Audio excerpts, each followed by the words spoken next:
नमस्कार, लोकसभा चुनाव की स्पेशल रिपोर्ट में आप सभी का बहुत स्वागत है। मैं हूं आपके साथ दीपा वाघेला। आज आखिरी चरण की वोटिंग के लिए प्रचार थम गया। अब 1 जून को वोटिंग का इंतजार है और इस बीच प्रधानमंत्री मोदी की कन्याकुमारी में मौन साधना पर विपक्ष हमलावर है। इलेक्शन कमीशन तक वो पहुंच गया है, लेकिन दूसरी ओर जमीन पर अब भी मुद्दों का कैलकुलेशन जारी है। हमारे संवाददाता श्रीनिवास और कैमरा पर्सन राजेश एक बार फिर से चुनावी सफर पर निकले, पटना पहुंचे और यहां 2 लोकसभा सीटों पर घमासान है। सवाल जनता का है, पब्लिक को कौन पसंद है, क्या मुद्दे हैं जिन पर वोटिंग के दिन पोलिंग बूथ पर लोग पहुंचेंगे। आपको दिखाते हैं 2024 चुनाव की स्पेशल सीरीज पटना से मोदी फैक्टर।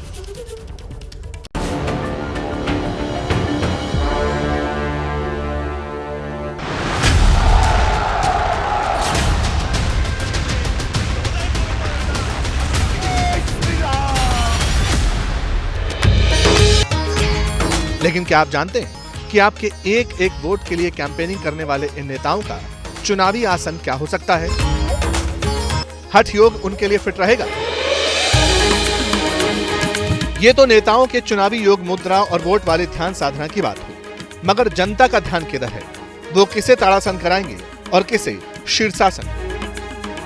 अब की बार 400 पार ऐसा है नहीं, बीजेपी चली जाएगी नीचे एकदम गर्त में। कौन आदमी गरीब को 10 किलो अनाज दे रहा है, 5 किलो अनाज दे रहा है? कौन देखने वाला आदमी है? वो भीख दे रहे हैं मोदी, उसको बंद करे तो देश तरक्की करेगा। इसके पहले तो नौकरी भी भीख के समान है, तब मत लीजिए नौकरी, क्यों ले रहे हैं? 370 हटा, राम मंदिर बना। मेन मुद्दा जो है शिक्षा, स्वास्थ्य, उससे हट के लोग जब राम मंदिर और 370 और सीए पे बात करेंगे तो समझ जाइए अलग रास्ते पर देश जा रहा है। तो हम लोग कैंडिडेट से खुश नहीं है, लेकिन हम लोग मोदी जी के कारण वोट दे रहे हैं। यहाँ अंधभक्ति चल रहा है। मुद्दा की बात कीजिएगा तो राम मंदिर की बात होगी। यहाँ तो जात से चलता है, ठाकुर का नहीं, बाभन का है, राजपूत का है, भुइयार का है। यहाँ तो इतना ग्रसित है। मोदी जी हमारे जात के हैं, कोई फर्क लालू जी मेरे जात के हैं, नीतीश जी मेरे जात के हैं। तो बस नहीं, जात पात का नाम मत लीजिए। इन्हीं को रहना दिया जाए, उसके बाद सब देखिए कैसे चमकता है बिहार। इंडिया चमकेगा, बिहार क्या पूरा इंडिया चमकेगा। कुछ भी नहीं चमकता, सब अंधेरा है। भक्त की नजर से नहीं, आम आदमी की नजर से बताओ, सब अंधेरा। सबसे जुड़ा है, महंगाई है तो कोई भूखे तो नहीं मर रहा है, फ्री में अनाज मिल रहा है। क्या अनाज तो पहले भी मिलता था, कांग्रेस के भी सरकार में अनाज मिलती थी, ऐसा थोड़ी। पूरे देश के अंदर मोदी जी ही गरीबों के मसीहा हैं। हमारे हिसाब से गरीबों का मसीहा लालू यादव। जो देखा सुना वो ट्रेलर था, असली पिक्चर शूट करने का जिम्मा एक बार फिर हमारे संवाददाता श्रीनिवास और कैमरा पर्सन राजेश ने उठाया। श्रीनिवास की कवरेज का फाइनल राउंड शुरू हो गया। नमस्कार, मैं हूं श्रीनिवास और इस वक्त मैं मौजूद हूं कभी क्रांति, कभी शांति, कभी नायक, कभी जननायक को जन्म देने वाली भूमि बिहार की राजधानी पटना में। 2024 का आम चुनाव अब बिल्कुल अपने आखिरी पड़ाव पे है और हम यहां मौजूद हैं पटना के मतदाताओं से ये समझने के लिए कि आखिर क्या है उनका सियासी मिजाज। तपती गर्मी में झुलसा देने वाली लू के बीच भरी दोपहरी में कैमरा लेकर निकलना और फिर लोगों से उनका सियासी मूड जानना कोई आसान काम नहीं है, मगर श्रीनिवास डटे हुए थे। कोई सिर पर गमछा डाले था तो कोई धूप से बचने के अजीबोगरीब नुस्खे आजमा रहा था। श्रीनिवास ने पूछा, सियासी पारा किसका गर्म है? इस वक्त हम पटना के राजा बाजार में हैं और नजर पड़ी सामने बेवफा चाय वाला और उसके ठीक सामने बेवफा फूड स्टंट। यहाँ कुछ लोग भी हैं। गर्मी बहुत ज्यादा हो रही है ना भैया? बहुत ज्यादा गर्मी है, बहुत ज्यादा। लस्सी से ठंडक मिल रही है, लेकिन ये तो लस्सी वाला भी बेवफा है। बेवफा।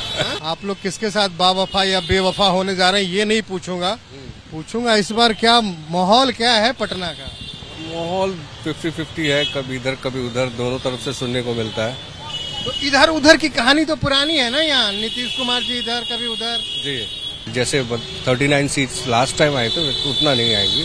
कितना क्या अंदाजा लग रहा है? मे बी 31 to 35 के बीच में। ऐसा क्यों लग रहा है? ऐसा क्या महसूस किया आपने? यही जो लास्ट चेंजेस जो हुआ था, ये पॉलिटिकल चेंजेस जो नीतीश जी और बीजेपी के वाला खेल जो है। जी। रोजगार अपने देश में देखिए, मैं अब गवर्नमेंट से बिल्कुल खुश हूँ, लेकिन कुछ एक पॉइंट है जो रोजगार की है। रोजगार सबसे प्राइम चीज है जो हमारी गवर्नमेंट का इस पे ध्यान नहीं है। मोदी जी बेटर है बीजेपी, लेकिन अभी तो सरकार कुछ चेंज होने वाला था, लेकिन इधर जो पलटू राम वाला हाल हो गया, जो कभी इसमें कभी उसमें। अपने आंचल में प्राचीन काल का इतिहास समेटे गंगा नदी के किनारे बसा ये शहर कई विरासत और परंपराओं का प्रतीक है। चंद्रगुप्त मौर्य, समुद्रगुप्त से लेकर अशोक जैसे महान राजाओं ने पाटलिपुत्र को अपनी राजधानी बनाया। अब समय बदला और सत्ता चलाने वाले भी। चुनावों के बीच इस बार जनता का मूड क्या है, किसकी हवा है? क्या है इस पर बिहार में मुद्दा कुछ है? बिहार में मुद्दा सर एक ही है, मोदी को लाना है। रोजगार जो बोलते हैं रोजगार नहीं है, कहाँ नहीं है? मेरे फैमिली में कोई बेरोजगार नहीं है। कहना हमारे घर में हम लोग 9 आदमी हैं, कोई बेरोजगार नहीं है। किसी की सैलरी लाख रुपए से कम नहीं है। पहले अगर हम 200 कमाते थे तो घर में ले जाते 50-100 रुपया बचा लेते थे। अभी अगर 500 रुपया कमाते हैं तो हमारे पास कर्जा ही पे कर्जा हो रहा है। मेरे पास 4 बच्चे हैं, अगर 5 किलो राशन में तो 4 क्यों कर लिए? 2 ही होना चाहिए था। तो मोदी जी बोले थे बंद 2 ही गो, लेकिन हम चुप्पे चोरी कर लिए थे 4 गो। तो आशीर्वाद मिलेगा, जो देश के लिए काम करेगा उनको आशीर्वाद मिलेगा। देश के लिए, समाज के लिए। कौन देश समाज के लिए कर रहा है? नरेंद्र मोदी कर रहे हैं। बाकी लोग देशद्रोही है। कांग्रेस तो देशद्रोही है। यहाँ तो जात से चलता है। ये घर ठाकुर का नहीं, बाभन का है, राजपूत का है, भुइयार का है। यहाँ तो इतना ग्रसित है, मानसिकता इतना खराब है, उबर नहीं। देखिए फिर तो वही चलेगा ना, चलबे करेगा। आखिरी चरण वाली वोटिंग में पटना जिले की दोनों सीटों पर घमासान। पटना साहिब और पाटलिपुत्र दोनों सीटें इस वक्त बीजेपी के पास हैं, लेकिन इस बार इंडिया अलायंस वाली टक्कर से क्या इक्वेशन बदल सकती है? पटना साहिब में इस बार बीजेपी के रविशंकर प्रसाद का मुकाबला कांग्रेस के अंशुल अभिजीत से है, तो वहीं पाटलिपुत्र की सीट पर बीजेपी के रामकृपाल यादव और आरजेडी की मीसा भारती आमने सामने हैं। कुछ मुद्दा रहता है कि ऐसा ही आम लीची जात पात? देखिए कितना मुद्दा उठेगा, सरकार बीजेपी का ही बनना है।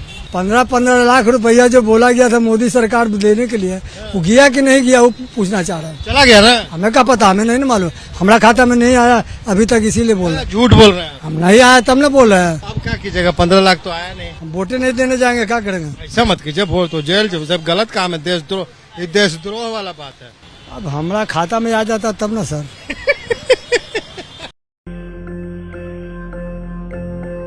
पटना की जनता है, सब कुछ समझती है।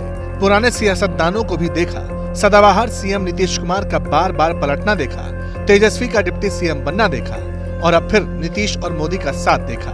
लेकिन सवाल है चुनावी मुद्दों वाले आसन का। गर्मी के बीच जनता के मन में, दिमाग में कौन हिट है, कौन फिट, कौन जीरो, कौन हीरो? पटना वाला सब क्या सोच रहा है? अब की बार 400 पार।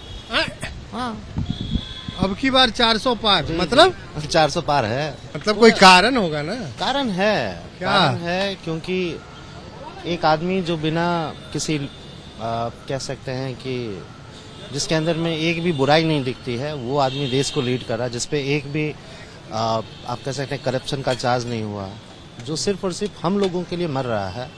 बिहार में जो पिछले 20 सालों से जो नीतीश जी और भारतीय जनता पार्टी का जो शासन आया, तो एकदम जो जंगल राज था, जिसमें कि आप कहीं निकलते थे, आप मंगल राज में परसों कुछ हुआ है? नहीं, देखिए घटनाएं थोड़ी बहुत कुछ होती रहती है, लेकिन आपको भी याद होगा इतना आराम से आप भी किसी से प्रश्न नहीं पूछ सकते थे। और पूछने, अगर जैसे आप हमसे पूछते ना तो हम भागते कि अरे पता ना कहीं कोई देख लेगा तो कहाँ का माहौल खत्म है। तो डर का माहौल खत्म है। दूसरी चीज ये है कि चारों तरफ विकास दिख रहा है। जब मुद्दों और मिजाज की बात चली तो सोचा आपको वोटिंग वाले इश्यूज बता दें, जिन्हें नेताओं ने प्रचार में जमकर इस्तेमाल किया। मुस्लिम आरक्षण और ओबीसी कोटे की हकमारी वाला मुद्दा काफी दिनों से पद्मासन लगाकर बैठा है। आरक्षण संविधान का मुद्दा वृक्षासन कर रहा है, यानी पेड़ की तरह मजबूत, नेताओं की जुबान पर है। नेताओं के चुनाव प्रचार में एक मुद्दा है नौकरी और बेरोजगारी वाला, जो चक्रासन करता हुआ दिखाई दिया। राम मंदिर और सनातन का मुद्दा शान से सियासी पिच पर सूर्य नमस्कार करता देखा गया। इस बीच महंगाई, 80 करोड़ जनता को फ्री राशन और विकास के साथ स्वास्थ्य और शिक्षा को बेहतर बनाने वाले मुद्दे भी गिनाए गए, लेकिन शायद जल्दी भुला भी दिए गए। क्या चुनावी वज्रासन का असर तो नहीं? जी सर, एकदम सीधी सीधी बात। बिहार में मुद्दा है कुछ चुनाव में कि वही पुराना वाला चलता रहेगा? यहाँ पर उससे निकलने में भी बहुत समय लगेगा थोड़ा। जात पात से चलेगा। जात पात तो यहाँ चलेगा, चल ही रहा है, लेकिन पिछली बार लोगों ने जात पात अगर ऐसा होता तो 39 सीटें जीती थी भाजपा गठबंधन ने। वो तो मोदी जी के नाम पर यहाँ वोट पड़ जाता है, क्योंकि दूसरा कोई अल्टरनेटिव नहीं है किसी के पास। इस बार बिहार का कुछ लगता है कि जनादेश जो पिछले बार का था उससे कहीं न कहीं कुछ अलग है। बीजेपी कुछ ऐसे कैंडिडेट को दिया है जो मतलब जैसे सपोज दैट जहां हम खड़े हैं वह पटना साहिब का इलाका है। नामी आदमी है रविशंकर प्रसाद। नामी, भले उनकी योग्यता नामी हो, उनकी क्वालिफिकेशन नामी हो, लेकिन जनता के नजरिए से वो सबसे नकारा साबित हुए हैं। ये कह रहे हैं कि भैया बीजेपी तो बस अब नीचे ही आएगी। बिल्कुल, इसमें कोई शक नहीं। अच्छा, आपको भी शक? एकदम नहीं। ऐसा क्यों? बीजेपी को आना ही नीचे, बीजेपी चली जाएगी नीचे एकदम गर्त में। क्यों लग रहा है? बीजेपी ने कुछ काम ही नहीं किया, खाली धर्मवाद को हो रहा है, धार्मिक मुसलमान का हिंदू पंजाबी ये सब कर रहे हैं। विश्व गुरु बन गए। कोई विश्व गुरु नहीं बने, कहाँ विश्व गुरु बने है वो? आप डंका पीटे हैं, यहाँ का लोग क्या कर रहा है? थाली पिटवा रहे हैं, यहाँ थाली पिटवा रहे हैं, मोमबत्ती जलवा रहे हैं, माचिस जलवा रहे हैं। वापिस गुरु में आपका डंका बज रहा है। झूठ बात सब। हम तो मोदी को बुला रहे हैं, मोदी आएगा। आप खड़गों को बुला रहे हैं, बुलाइए। मोदी को बुला, हम तो मोदी को बुला रहे हैं। क्यों? इसलिए कि मोदी विकास कर रहा है, मोदी देश का अखंडता का रक्षा कर रहा है। आज वर्ल्ड में मोदी की इज्जत है, देश की इज्जत है। चुनाव कोई भी हो, उसमें जनता की रायशुमारी के बीच कास्ट फैक्टर सामने आ ही जाता है और इसी आधार पर तो कैंडिडेट भी तय किए जाते हैं। पटना साहिब सीट का कास्ट फैक्टर डिकोड करें तो यहाँ सवर्ण करीब 24% है, जिसमें कायस्थ वोटरों की संख्या तकरीबन 8% है, जबकि यादव 17%, मुसलमान करीब 7% और दलित समुदाय की आबादी करीब 16% है। सवाल है, इस बार जनता जाति का कांटा देखेगी या फिर राष्ट्र के नाम पर आगे बढ़ेगी? महंगाई नौकरी मुद्दा है या नहीं, खासकर महिलाओं के लिए? चुनाव बनाव है, महिलाएं हैं जी, कह रहे हैं कि किचन एकदम खाली हो रहा है, महंगाई बहुत ज्यादा है। कौन बोला? जनसंख्या भी तो बढ़ रहा है। जनसंख्या बढ़ रहा है तो इसका महंगाई से क्या लेना? अब जनसंख्या बढ़ेगा तो ऑटोमेटिक है। जिस घर में 2 लोग थे, एक कमाने वाले थे, अब उस घर में 8 लोग हैं तो एक कमाने से होगा। विपक्ष कह रहा है कि जनसंख्या नियंत्रण कानून लाए क्यों नहीं? विपक्ष को कहने दीजिए ना, विपक्ष क्या किया? एकदम भैया है, बोलिए ना, मोदी जी आने चाहिए। लालू नीतीश जी किधरों जाए, मोदी जी आने चाहिए।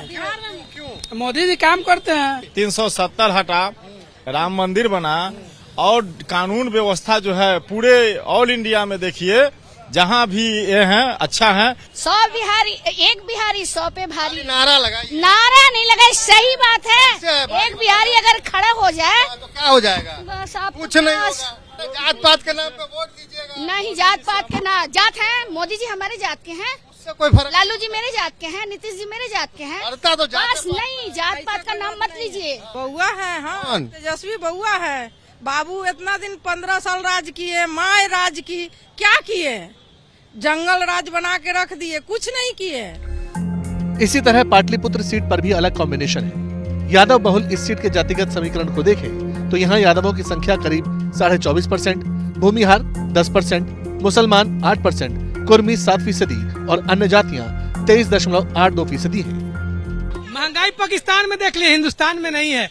जो भी व्यक्ति कहता है कि महंगाई है वो सबसे बेकार बोलता है। महंगाई पाकिस्तान? हाँ, पाकिस्तान में देख लीजिए, वहाँ का आज मैगी है 14 रुपया में, वहाँ 213 रुपया में। भक्त की नजर से नहीं, आम आदमी की नजर से बताओ, सब अंधेरा अंधेरा। भक्त क्या होता है? भक्त क्या है? भक्त से पूछे ना आप कि क्या विकास हुआ है, बताया ना कि राम मंदिर बना है। मेन मुद्दा जो है शिक्षा, स्वास्थ्य, उससे हट के लोग जब राम मंदिर और 370 सीए पे बात करेंगे तो समझ जाइए अलग रास्ते पर देश जा रहा है। मुद्दा वही है बॉस, कमाने के लिए सब कमा रहे हैं, हम सब कमा रहे हैं, ये भी कमा रहे हैं, वो भी कमा रहे हैं, हमसे बढ़िया कमा रहे हैं। वो दिन में हजारों यहाँ सत्तू बीते हैं, तो उसका मतलब क्या हो गया? रही बात अभी करंट परिप्रेक्ष्य में, तो अभी जो तेजस्वी ने किया है वो बेहतर किया पिछले कुछ महीनों में। लोगों के बीच जाकर उनका मन टटोलना, वो निकलवाना जो कहने में संकोच करे, सही रायशुमारी दिखाना और सबसे बड़ी बात जनता के बीच जाकर उनके मुद्दों को समझना, ये कोई आसान काम नहीं है। लेकिन श्रीनिवास का यही अंदाज शायद लोगों में अपनी जगह बनाने लगा। जितने भी प्रेस भाई जो आए सबसे सवाल जवाब किए, हमको तो ये नहीं लगता कि कोई अनुभवी नहीं है आप जैसा, कोई हमारा जोड़ा अभी तक नहीं मिला। क्या दिख गया? ताकि आपने नीचे से लेके बीच से लेकर ऊपर तक ने आपने सवाल किया और लोगों ने अच्छे से जवाब दिया। आप भी कमेंट करके आपने उस आदमी को खोजना चाहा कि कौन क्या कह रहा है। चलिए हटाइए, मोदी जी इसमें कैसा काम कर रहे हैं? ये समाज से मोदी जी ठीक है? नहीं, हमारा समझ से तो नहीं ठीक है। कौन आपके साथ? हमारे हिसाब से गरीबों का मसीहा लालू यादव। आप मुझे बताइए बिहारियों के लिए मुद्दा क्या है इस चुनाव में? देखिए, मैं बिहार के पूरे देश का एक ही मुद्दा है। पूरे देश के अंदर मोदी जी ही गरीबों के मसीहा हैं। खैर, आज की रिपोर्ट में बातचीत का सिलसिला आखिरी पड़ाव पर पहुंच चुका था। पटना के लोगों ने अपनी बात, अपने नेता, अपनी पार्टी और मुद्दों को बताया। कई बार तो बात बहस तक भी पहुंच गई, लेकिन अच्छी बात यह रही कि सियासी मिजाज को भांपने वाली पड़ताल में बढ़ चढ़कर हिस्सा लिया। कि अगर मोदी जी नहीं होते तो हम लोग को इज्जत नहीं मिलता था। जैसे बिहारी को और जगह जो है इज्जत नहीं मिलता है, वैसे इंडियन को नहीं मिलता था। आज के डेट में जो है बिहारी को भी इज्जत मिल रहा है। मतलब कह रहे हैं मोदी जी एकदम परचम लहरा दिए। परचम लहरा दिए एकदम हर चीज में। कौन आदमी गरीब को 10 किलो अनाज दे रहा है, 5 किलो अनाज दे रहा है? कौन देखने वाला आदमी है? अंधभक्तों की कमी नहीं है यहाँ पे। ये नया टर्म है। ठीक है, यहाँ अंधभक्ति चल रहा है। मुद्दा की बात कीजिएगा तो राम मंदिर की बात होगी, 370 की बात होगी।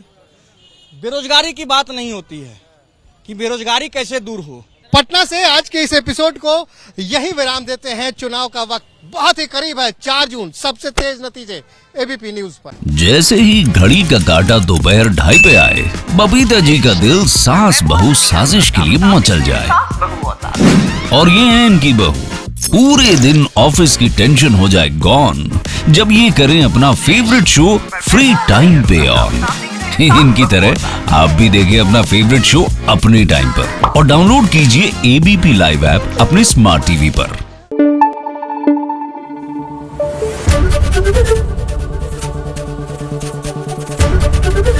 एबीपी न्यूज आपको रखे आगे।